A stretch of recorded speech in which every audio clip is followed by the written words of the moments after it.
"Don't move," she whispered to herself, trembling. "They see fear." The night burned red with smoke and screams. The forest of Tark Vale was on fire, not from any storm or lightning, but from hunters. The monsters had driven them here, cornered them, and now she stood alone, her back against a dead tree, the air hot enough to sting. Her name was Erin, daughter of the Royal Scout Commander, and the last survivor of her patrol. 12 soldiers had entered this forest at dawn. By nightfall, only she remained. The creatures circled her, their eyes glinting in the firelight.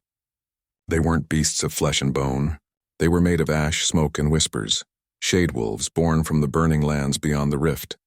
Their jaws didn't open. They split like cracks in the air, leaking molten breath.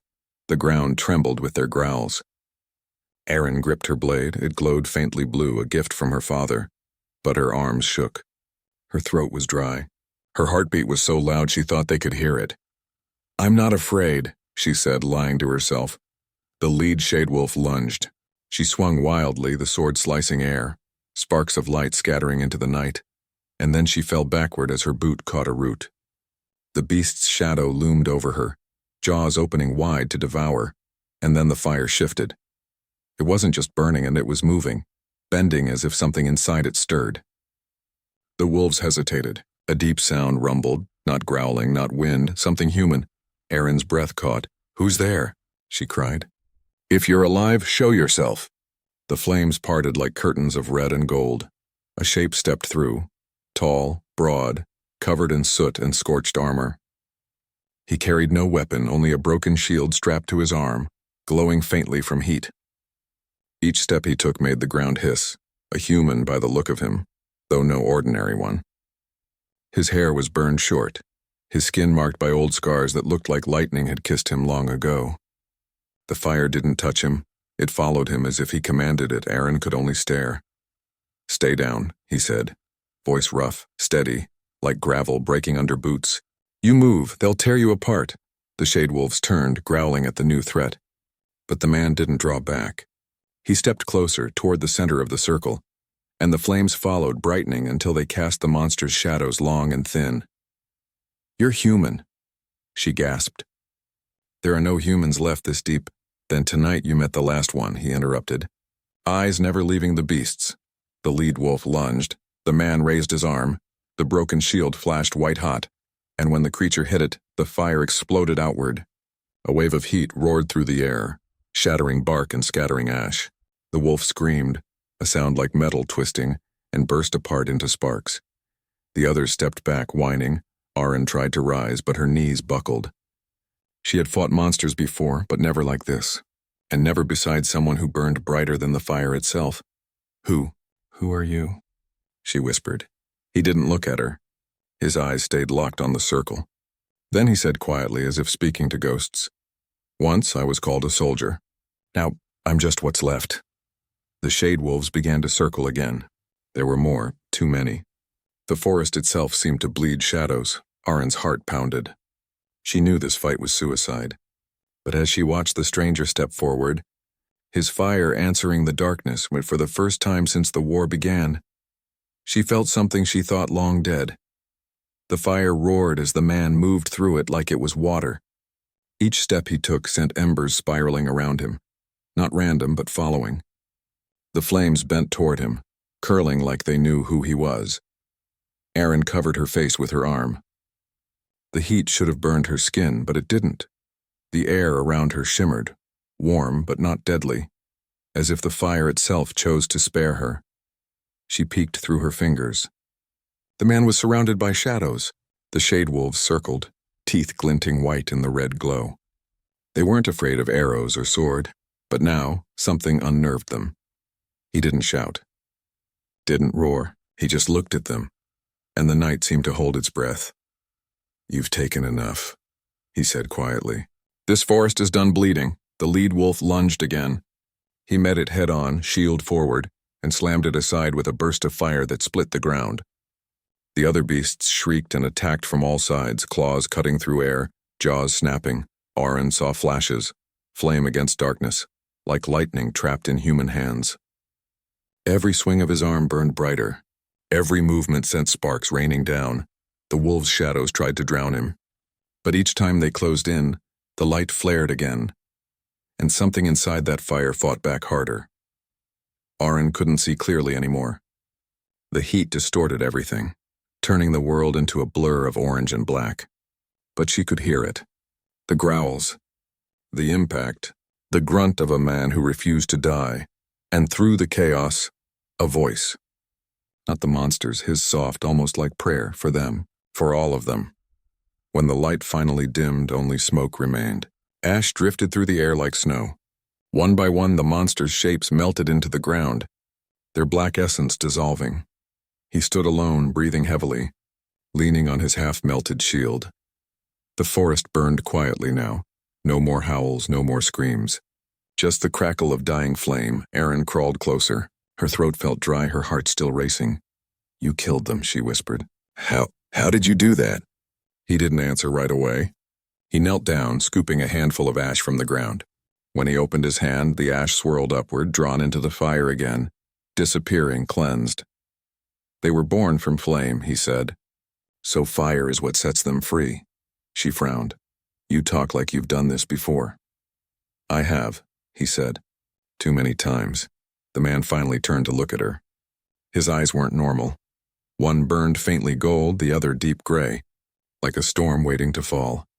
He looked tired, not the kind of tired from fighting, but from surviving too long. "There's no one left in this forest," he said. "You should have stayed near the walls." "We were ordered to scout the rift front," Erin said, her voice shaking. "We didn't expect them to—" "You never expect monsters," he interrupted softly. "Not until you become one of them." His words hit like cold iron. Erin stood shakily. "You talk like you've lost everything." He looked at her for a long time, then said, "I did. That's why I'm still here." She wanted to ask more, who he was, what war he'd fought, but the ground rumbled again. From deeper within the forest came a low, distant roar, the kind that wasn't made by shade wolves. It was bigger, older. He lifted his head slowly. His expression hardened. "We're not done," he murmured. "Something's coming." Erin's heart dropped. "You mean another pack?" He shook his head. "No, their master." The flames flickered lower, as if the forest itself shivered. She looked at him, this human who had just walked through fire, and realized something terrifying. He wasn't fighting to win. He was fighting to end something that never stopped coming. And the night wasn't over yet. The forest went silent. No crackle of flame.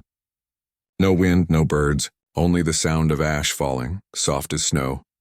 Erin froze, her fingers tightening around her sword hilt. The human, the man who had stepped from the fire, stood completely still, eyes scanning the darkness ahead. Something was moving between the burning trees. Slow, heavy. Each step made the ground tremble like distant thunder. "Stay behind me," he said. "What is it?" she whispered. "The one that commands the shade wolves. The thing that burned this land long before your kingdom ever built its walls." Erin swallowed hard. "The soldiers called it a myth." He gave a humorless half-smile. "That's what we called it too, before it killed half the world." The trees split apart with a crash. Out stepped a creature unlike the wolves, taller than any man, its body made of blackened bone wrapped in molten metal veins. Its face was a cracked mask, glowing faintly like coals under glass. And where its heart should have been, there was only a hole, an empty void swirling with red smoke. Erin's knees went weak. That's a demon." The man didn't blink. "No, that was once a human." The creature's head turned, the sound of shifting stone echoing through the clearing. When it spoke, the voice came in layers. One deep, one hollow, one almost human. "You again." Erin looked at the man in shock. "It knows you?" He didn't answer. "You burned me once," the creature hissed. "You thought fire could kill fire." "It was never about killing you," the man replied quietly. "It was about stopping what you became." The Ash King, that's what Erin realized this was, stepped forward, dragging a molten blade through the ground, leaving glowing cracks behind. "You can't stop what you started, soldier. You brought the flame. You fed it." Erin's gaze darted between them, her mind spinning. What does he mean? What's he talking about? The man, the human, finally turned slightly toward her, eyes full of regret. The fire that saved you tonight was once meant to destroy everything. The world tilted, you created them? She whispered, horrified. Not alone, he said. We built weapons to fight in the dark. We thought we could control it. The Shade Wolves, the Rift. They're what's left of our mistake. The Ash King's hollow laughter filled the clearing. And now you burn forever. Brother? The word hit her like a blow. Brother? Aaron stepped back, staring at the man, the human who had saved her, now standing face to face with a monster born from his own kind. He raised his melted shield again, but this time his hand trembled slightly. You don't have to do this, Aaron said desperately. He's not human anymore, the man replied. And neither am I. The Ash King roared and swung. The impact shattered the earth. The man barely blocked the blow, sliding backward through the dirt. Fire burst from the ground around them, forming a circle once more. The air shook with their battle, molten light and shadow colliding. Aaron ran for cover behind a fallen tree, shielding her face. She couldn't see much, only flashes of movement, the clang of metal, the roar of fire. Then, a sound like thunder as the man was hurled through a burning trunk. Landing hard in the ash, he coughed blood, struggled to rise, and the creature loomed over him. You should have joined me, it hissed. You were made for the flame, Aaron screamed. No! The monster turned, and its hollow eyes locking on her. For a heartbeat, she saw pity there, then hunger. It raised its sword, but before the blade fell, the human thrust his arm forward. The flames answered. A massive wave of fire erupted from his hand, not red but white, pure and blinding. The explosion shook the clearing. The Ash King staggered back, roaring in agony. Aaron shielded her eyes. When the light faded, the man was kneeling, smoke rising from his arm. His armor was cracked, glowing faintly from within. Run, he gasped. I'm not leaving you! Run, before it reforms. And behind them, the darkness began to move again, slowly, forming the shape of something far bigger than before. The Ash King wasn't dead. He was awakening. The ground cracked open. Ash poured upward like smoke turned solid, reshaping into claws, spines, and twisted armor. The Ash King was coming back, stronger, hungrier, pulled together by hate itself. Aaron grabbed the wounded human's arm, trying to pull him up. We have to go. You can't outrun him, he rasped. Then we fight. He looked at her, truly looked, for the first time. Her eyes burned with fear and firelight, but her hands didn't shake anymore. Something in her had changed the moment he stepped from that blaze. He tried to stand. His right arm was burned to bone, glowing from within like a forge. The fire inside him wasn't normal flame. It pulsed alive, as if the sun itself lived in his veins. And it was killing him. You're hurt, Aaron said, voice breaking. No, he whispered. I'm burning out. The air grew heavier. The Ash King's massive form loomed again, molten cracks opening down its face. The voice came, deep and rumbling. Still trying to save something, brother? Not save, the man said softly. Remember, he stepped forward, limping. Each step left prints of glowing ash in the dirt. Aaron moved beside him, sword raised, though she knew it meant nothing against such a monster. What's your name? She asked suddenly. Doesn't matter. It matters to me. He hesitated. His gaze flicked to the burning horizon. Kael, he said finally. I was Captain Kael of the Fire Guard. The Ash King laughed. Sound like steel twisting apart, Captain. Kael, you're still clinging to titles while your world turns to dust. Kael ignored it. Aaron, he said, voice rough but steady. If I can't stop him. You can, she interrupted. No, if I can't, you'll have one chance. When I burn white, you run. Don't look back. I'm not leaving you. You will, he said, because I won't be me when it ends. The Ash King charged, and the ground splitting under each step. Kael raised his half-melted shield again and met the blow. The impact sent shockwaves that cracked trees and shattered stone. Kael slid backward, his boots digging trenches into the earth. He countered with a roar, fire erupting from his chest, engulfing the Ash King's torso. But the creature only laughed, tearing through it. Your flame was my gift, it thundered. It was our creation. Kael gritted his teeth. Then I'll use it to erase you. They clashed again, flame and molten steel colliding, painting the night in fury. Aaron ducked behind the rubble, watching helplessly. Kael's blows grew slower, his movements heavier. Every burst of light came with a cry of pain, and then she saw it. His fire wasn't just light anymore. It had turned white gold, bright enough to blind. The air itself vibrated. It was the same color she'd seen when he saved her. But now it was spreading across his body, cracks of light running through his armor like veins of a dying star. The Ash King staggered back, hissing, "You fool! You can't contain that flame! It will consume you." Kale smiled, blood on his lips. "That's the point." He slammed his hand into the ground. Fire exploded outward, not red, not yellow, but pure white. It swallowed the clearing, the trees, the shadows, everything. Aaron screamed his name, but her voice vanished in the roar. When the light faded, silence returned. The Ash King was gone. Only the smell of burned earth remained. Aaron coughed, pushing herself up. The fire was gone now, just faint embers glowing where Kale had stood. No trace of him, no voice, no shadow. She sank to her knees. No, no, no. The forest wind carried a whisper, faint, almost like an echo through flame. Don't let it start again.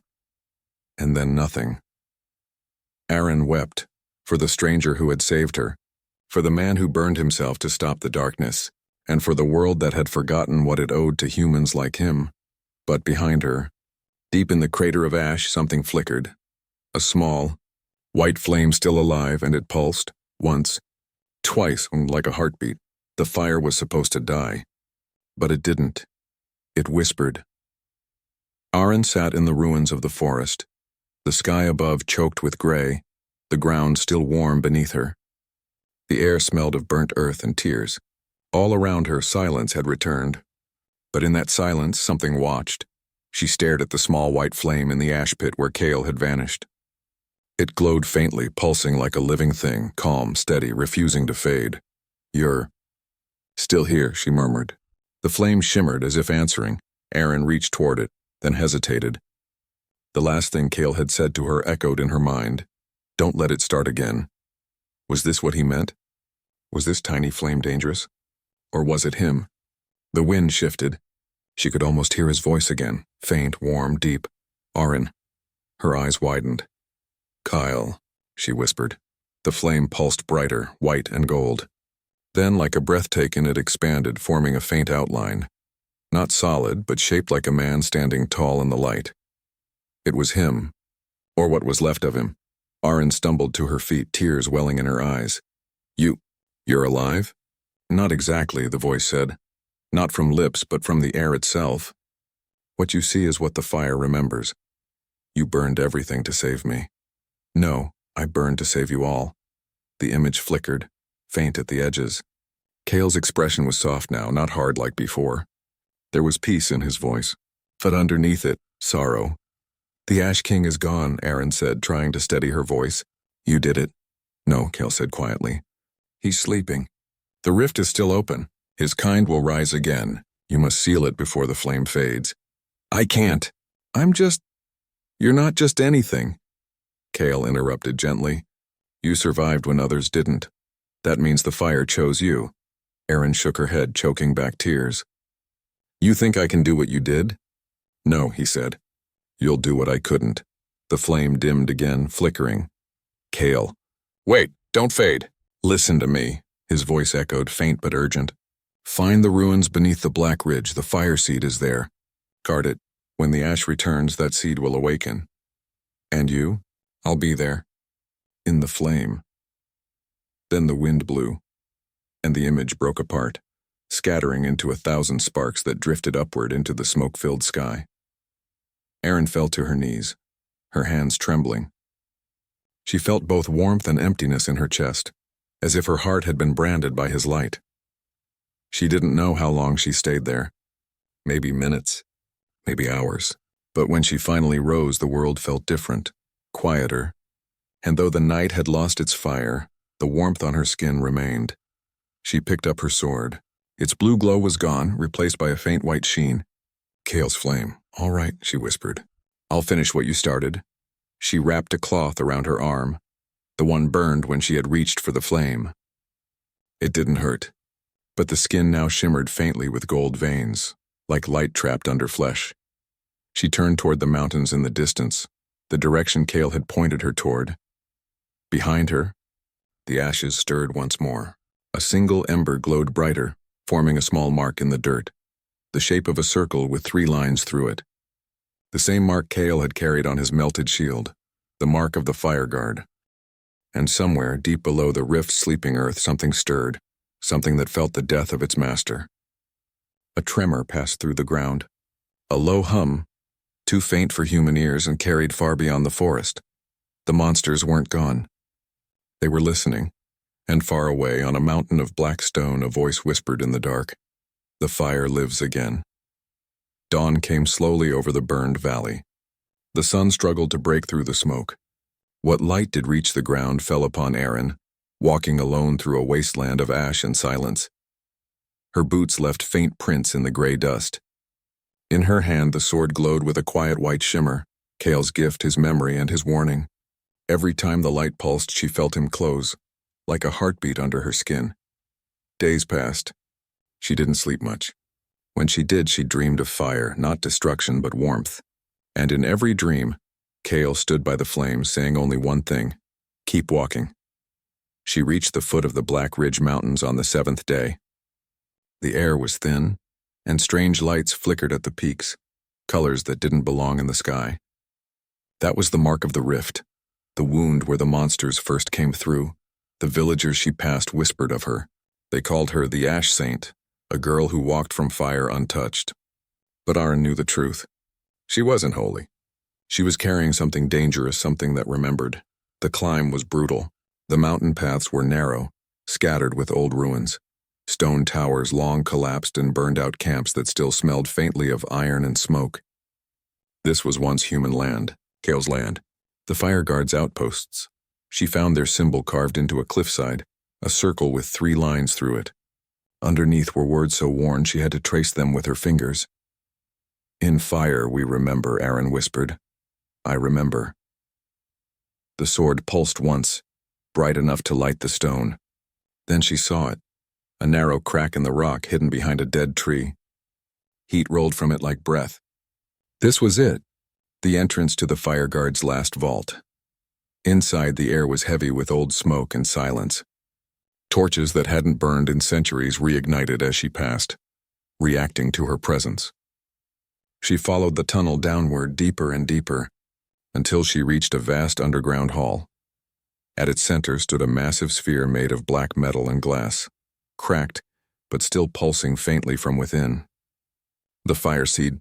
She stepped closer, eyes wide. The thing was beautiful and terrifying. Flames moved inside it like liquid, slow and graceful, but they weren't red or orange. They were white like Cale's final blaze. Her reflection shimmered across the glass.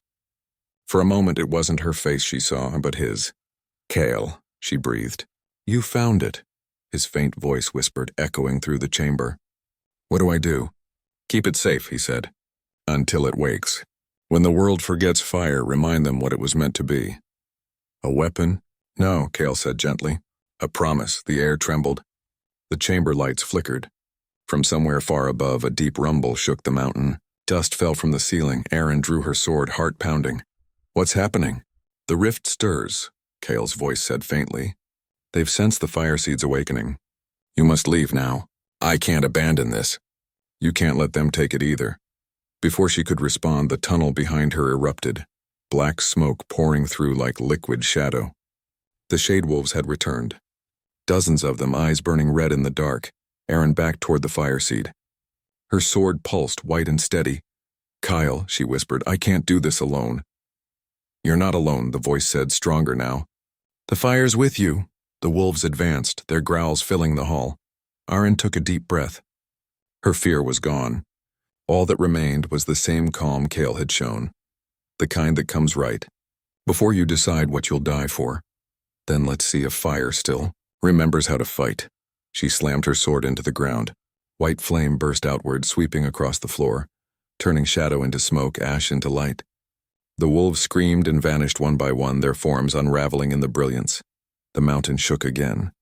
The fire seed pulsed brighter, resonating with her flame.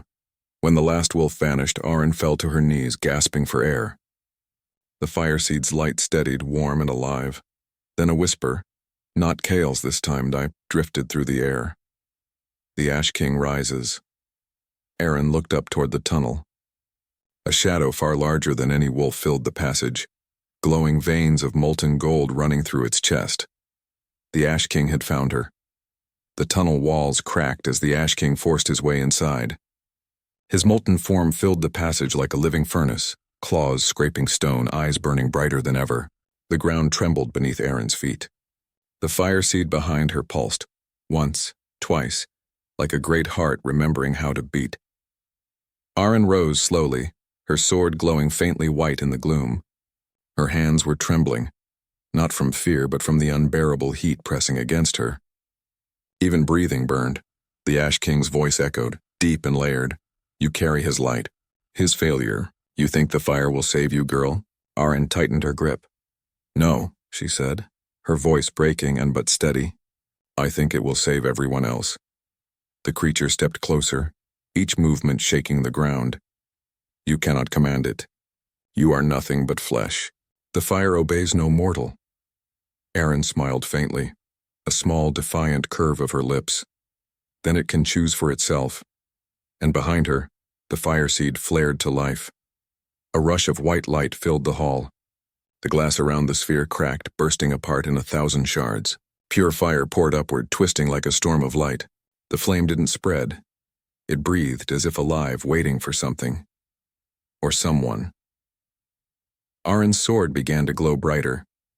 The veins in her burned arm lit up like molten gold, her heartbeat echoing with the rhythm of the fire seed. Kyle, she whispered, if you can hear me, lend me your strength. And then, in the blaze, a faint silhouette appeared. Tall, broad, wrapped in light, his voice echoed through the flames. I never left, the Ash King roared, swinging his molten blade, hurling fire across the chamber. Erin leapt aside, the blast grazing her shoulder. Pain seared through her, but she didn't fall. The white fire shielded her, swirling around her body like living armor. Kale's voice guided her. Don't fight the flame. Be it. She raised her sword, channeling the energy through every nerve in her body. The blade turned pure white, no longer steel but condensed light. The Ash King charged. The impact of his blade shattered the ground, sparks flying like stars. Erin met him head-on. The white fire clashed with black flame, and for a moment the world vanished in brightness. Sparks rained like snow. Shadows screamed. The two forces, creation and destruction, collided in endless fury. But Erin's voice broke through the roar. You were human once, she shouted. You don't remember what that means? The Ash King hesitated for just a second. Inside the molten glow of his chest, something flickered. A memory, a face, a moment of humanity. Kale's voice echoed beside her, soft, sorrowful. He remembers. That's why he's afraid. Erin thrust her sword forward. The white flame pierced the Ash King's chest, right through the hollow where his heart should have been. Then remember this, she whispered, tears burning down her cheeks. Humanity doesn't burn unless it endures. The explosion that followed shook the mountain. Light swallowed everything, the wolves, the hall, the stone itself. The rift above the peaks flashed once and collapsed, sealing itself shut with a thunderous roar. Then silence. When the light faded, Erin lay among the ruins of the fire seed chamber. The air was cool now. The ash was gone. The sword lay beside her, its blade cracked, the glow fading softly. She pushed herself up, coughing. Her arm still shimmered faintly, but the veins of light were fading into her skin. The mark of fire was now hers. The rift was closed. The monsters, gone. A soft wind blew through the tunnel. In it she heard a whisper, gentle, almost like a sigh. You did it. Kale, she whispered, looking around. The fire remembers. Will I see you again? You already do, she smiled through her tears. Then rest, the light faded. Only warmth remained. Years later, travelers spoke of a lone woman guarding the ashes of a mountain that once burned. They said she carried a sword that shone white in darkness. They said monsters never came near her, and when storms raged, when people feared the shadows returning, they would see her silhouette, standing where fire once fell, and feel peace. For even in silence, the world whispered her story. When monsters surrounded her, a human stepped from the fire, and his flame chose her to keep it alive.